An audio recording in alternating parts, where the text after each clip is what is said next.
Amalapuram rural మండలం ఈదరపల్లి గ్రామంలో నతనయేలు foundation ఆధ్వర్యంలో యేసుక్రీస్తు ప్రార్థన మందిరంలో క్రిస్మస్ వేడుకలు ఘనంగా నిర్వహించారు. పాస్టర్ రొక్కాల జోసెఫ్ అధ్యక్షతన ఆరాధనతో కూడిన క్రిస్మస్ వేడుకలను అంగరంగ వైభవంగా నిర్వహించారు. గ్రామంలో కులాలకు మతలకి అతీతంగా క్రిస్మస్ వేడుకలో పాల్గొని క్రీస్తు పుట్టుక యొక్క సందేశాలను ఆసక్తిగా విని పిల్లలు చేసిన దృశ్యాలను తిలకించారు. గ్రామస్తులు సంఘస్థుల సమక్షంలో వాగ్దాన పూర్ణుడా పాటను ఆల్బం రూపంలో ఆవిష్కరణ పోస్టర్ను pastor R Joseph, pastor Tony Bandela ఆవిష్కరణ చేశారు.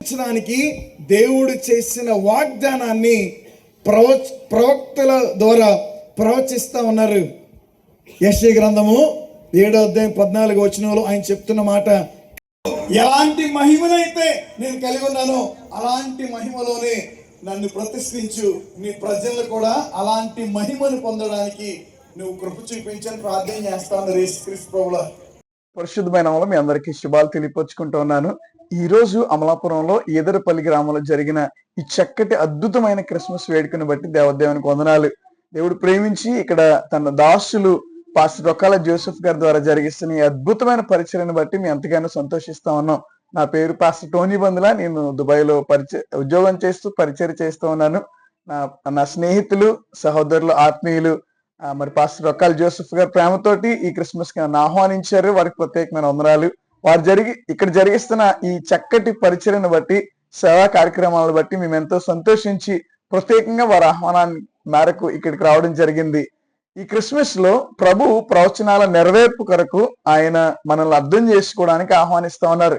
క్రిస్మస్ అంటే ఆది ఏదైనా తోటలో ప్రభు మనల్ని రక్షణ వాగ్దానంలో నడిపించి తన ప్రవక్తల ద్వారా ఆ ప్రవచనాన్ని పలికించి మత్తయి సువార్త 1వ అధ్యాయంలో ఆ ప్రవచనాల నెరవేర్పుని జరిగించిన దేవుడిగా ఉన్నాడు.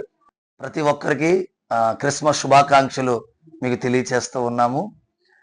దేవుని దయ వలన 2025 సంవత్సరం క్రిస్మస్ ఆరాధన, సర్వోన్నతుని స్తుతి ఆరాధన మహోత్సవము అత్యంత వైభవంగా, అత్యంత మహిమకరంగా ఈదరపల్లి అమలాపురం పట్టణంలో ఈదరపల్లి అనే గ్రామంలో దాదాపు 1963వ సంవత్సరంలో మా తండ్రి గారు రొక్కాల నతానియేలు గారు, మా అమ్మగారు మేరీ సువార్తమ్మ గారు ఈ ప్రాంతానికి పంపబడి ఎన్నో కష్టాలు, నిందలు, బాధలు, అవమానాలు, రాళ్లల్లో పడుకుని దేవుని సువార్తను ఈ ప్రాంతంలో అందించబడ్డది.